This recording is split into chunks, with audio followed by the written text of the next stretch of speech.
Think about it. Think about it. Why destroy when you can create? We can have it all, or we can smash it all. Why can't we work out our differences? Why can't we work things out? Little people. Why can't we all just get along?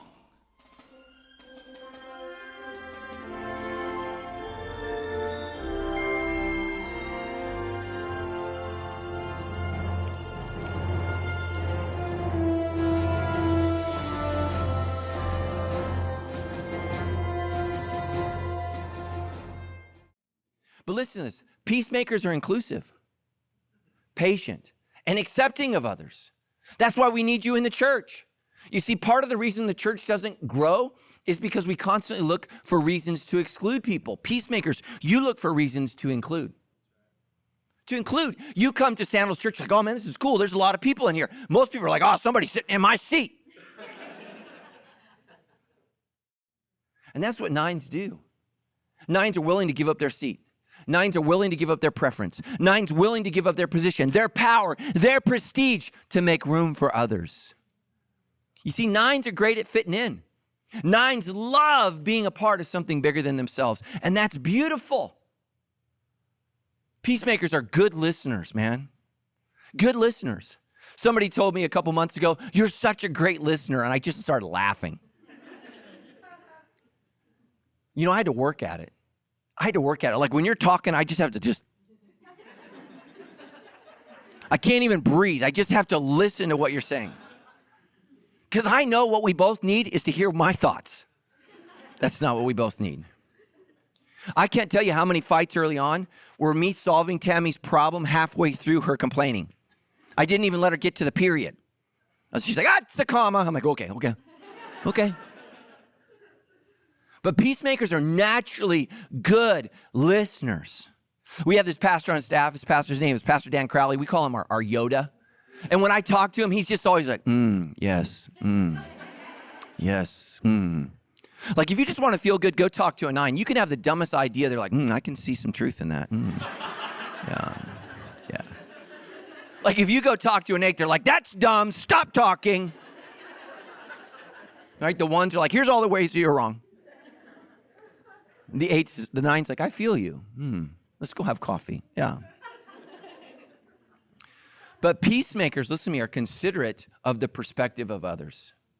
You see, one of the things that we're learning in society is we have different perspectives. This is why all my Enneagram haters, I love you, but the Enneagram is so important because it helps you to see people see things from a different perspective. And we need to learn that not everybody sees things the same way we do.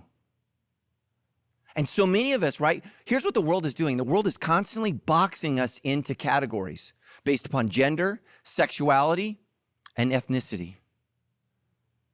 And we need to say, okay, maybe this person has a different perspective. You guys remember during the George Floyd riots, when black people, legitimately so, were just so upset over what had happened. And we all should have been upset. But I remember we had a single mom in our church. She emailed me. She's a black mama. And somebody's saying, oh, I know where that email's going to go. No, you don't. Because you see, her son's a police officer. You see, her perspective is different from her gender. It's different from her race. Because she cared about her son and she was worried about his safety.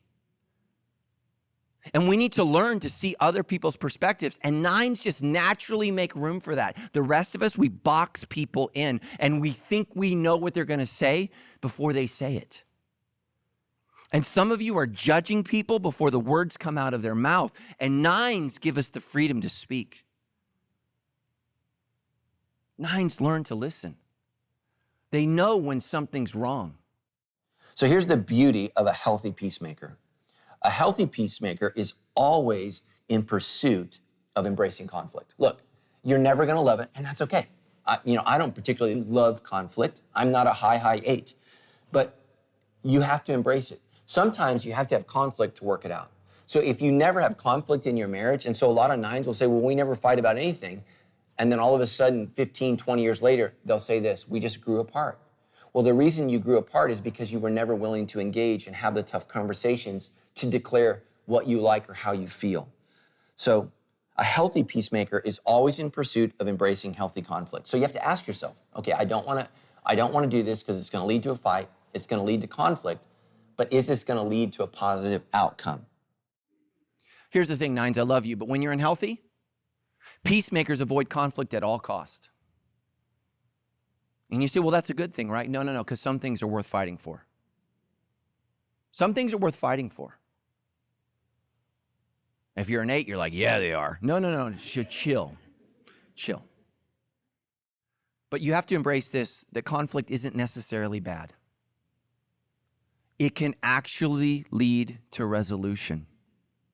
Some of the unhealthiest churches are the churches that don't know how to deal with conflict. Okay, I don't like conflict, but I don't run from it. Because we all lie to ourselves, right? Time heals all wounds. No, it doesn't. It just suppresses them. And you'll save that for later. Peacemakers, I love you, but you don't declare your own needs. Like if you're raising a 9, they're never going to tell you what they want to eat. They're never going to tell you where they want to go. Oh, they're going to talk about it in counseling years later. My mom and dad never asked me. They gave me chocolate ice cream my whole life, and I clearly love mint chip. But that's what happens. 9s don't automatically give their opinion. And if I'm in a meeting, I never have to ask an 8, how do you feel? They've already told me at the beginning of the meeting. The 1 has told me how I've broken the rules of the meeting. The 3 has told me how if I just listened to them, the meeting would be more efficient. The 9 just wants out of the meeting because the rest of us are scary. But here's the thing I've learned. 9s oftentimes have the best idea because they've actually thought about it. I don't think, I just talk. Next, right, I feel like I'm just repeating myself, but real with others. So not only do you have to own your needs and feelings, you have to make declarative statements. I don't like that. I don't agree. I think we should go left and not right. I think, you're wrong. I think he's right. Declarative statements are statements that are clear. They're not wishy-washy. It's not, well, I can see both sides. It's making a statement that everybody else understands you're on one side or the other. You have this feeling or not that feeling. You either agree or you disagree. You can't leave any gray area. The 9 lives in the gray, which is great for you, but it drives the rest of us crazy. So just say what you feel. Just say what you think. The peacemaker, I love you. You're a wonderful, beautiful, amazing person, but your core sin is laziness. It just is. I could do something, but why? A good friend of mine who's a 9 says this, why stand when you can lay down? Why? Why? Why? Why? Why? Why? Why? Why? Why? Why? Why? Now, some of you are offended by that. And let me just say this. If you're not offended by the core sin, it's not yours. You just got to know that. If it doesn't rub you the wrong way, it's not your sin. All of these sins, when mentioned, if it's you don't like it. So the core sin is laziness. Now, 9s can be productive. They can exercise, eat well, and do all those things. And so you might say, well, I don't see where laziness shows up in my life. So for some 9s, it's very, very easy. You're a couch potato. You don't exercise. You don't take care of your body. You don't have a high drive. You don't have a high motor. You're like, yep, that's me. I literally, my best day is doing nothing. You're Jim Gaffigan, one of my favorite comics, clearly a 9. And he's made a lot of money doing nothing, but he's funny. But that might be hard for you to identify with. So let me give you a couple words that maybe help you to identify how laziness affects in your life. The core sin of laziness is manifested through indecision. I just don't know what I should do, so I'm not going to do anything. Okay? And indecision can literally lead to paralyzation. You can become paralyzed. And that's what happens to a 9 is they don't know what to do, so they don't do anything. I don't know what I should do for a career, so I won't have a career. I don't know what major I should pick in college, so I won't graduate from college. I don't know who I should date, so I won't date. And that's literally what can happen. And you just stop. Remember the sitting elephant? You stop and you don't do anything. So that's indecision. Next is inaction. They're just not going to do it. So that's where laziness comes. You know what you should do, but you don't do it. You know what, you have a list of 10 things you should do, and you're just like, no, I'm not going to do that. I'm not going to take action on that. And so that's how it manifests in your life. Somebody can tell you, you should eat better. You're like, yep, but you don't. You should work out. Yep, but you don't. You should try this. Yep, but you don't, right? You should pray more. You should read your Bible more. And you just don't do it. You don't take action on what you know you should do. So that's one of the ways laziness. And next is procrastination. Now, all of us probably procrastinate a little bit, but the 9s are great. They will come up with literally 1,000 things that they need to do to not do what they know they should do. And so that's how laziness is. You're going to literally do all kinds of things and avoid the one thing. So like if a 9 has a term paper due, they're going to clean their dorm room. They're going to, make sure that they talk to that friend they never talked to. They're going to do all kinds of things to avoid the one thing they're supposed to be doing. So the core sin of laziness, not doing the important or necessary things required for growth. Look, relationships are hard. You have to work through it to require growth. Studying your Bible, it's hard, but that's what it takes to grow. There are all kinds of things you need to do to grow, and the 9 will not do what they need to do, but oftentimes will focus on what they want. But what you want is not always healthy. So when unhealthy, the 9 can become stubborn. I want you to think of the 9 as an elephant, right? When an elephant's, motivated, they're powerful. Now, they're never going to be a sprinter, okay? Elephants don't sprint, but when they move, they're very, very powerful. When a 9 is healthy, they can do great things. Literally, they can move obstacles that you never thought could be moved. But let me tell you something about an elephant. If it sits and it doesn't want to move, it won't move. And here's the thing with 9s. They can be powerful at going nowhere. And so here's the thing. If a 9's unhealthy, they'll tell you, yep, I'll do that, I'll go there, we can do that. And then they will sit and they won't go. And you'll be totally frustrated because you're like, I don't understand. A 9 lies not because they're a liar, but they lie because they don't want conflict. So they'll tell you, yes, I'll do that. Yes, I think we should do that. Yes, I think we should go there. Yes, I think that's a good idea. But you can always tell what a 9 really thinks by what they're doing. So if they're sitting and they refuse to move, and here's what the 9 says. The 9, they're just going to outlast you. They're going to outlast you. Think about it. If you pulled as hard as you could, I don't care if you're an 8, pull on an elephant, try to make an elephant go, get behind it, push it, tug it, do whatever it takes, man. With all your power, an unhealthy 8 or unhealthy 9 can sit forever and they can outlast you. And that's what they do when they're unhealthy. And, so just know that. So how do you love a peacemaker? Number 1, man, I wish I would have included this in my book, but I missed it. I know. Recognize their hidden power. 9s, you don't think you're strong. You are sandwiched in between 8s and 1s.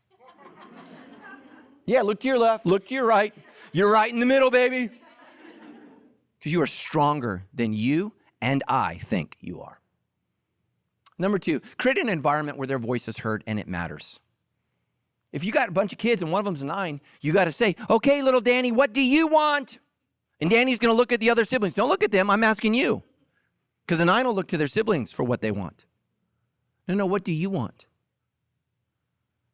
Don't shield them from conflict, but encourage them to actively engage. Some of you parents, you constantly get involved with every single conflict. And one of the reasons our millennials are having such a hard time with life is they didn't learn to navigate conflict with each other because we navigated it. We dealt with it rather than letting them learn to deal with it.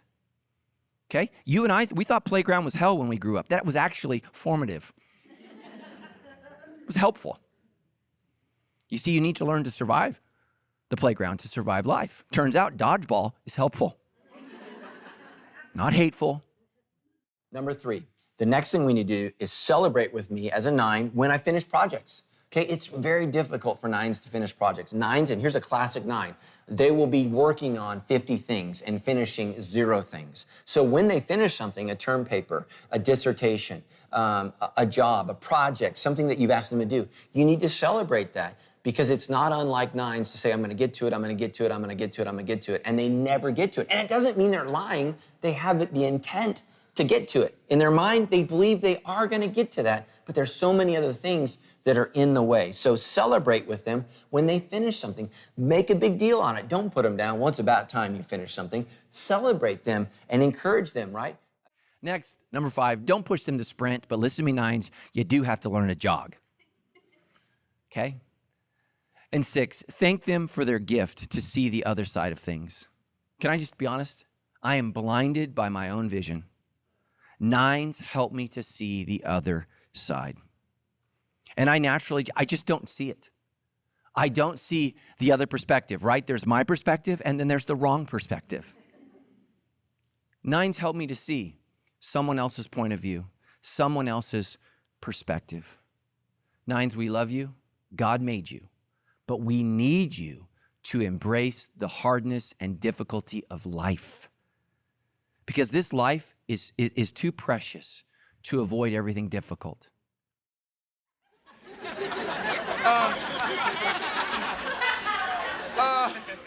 Well, what's up? Well, hello there, little angel. How you doing this fine, lunchy afternoon? Well, I'm just looking forward to eating a lot of peas. Shut your mouth. Oh, good looking. What you got cooking? Miss Pilling just love boys like you who love peas. You know, all children love peas. Yes, that's true. I'm gonna fix you up good.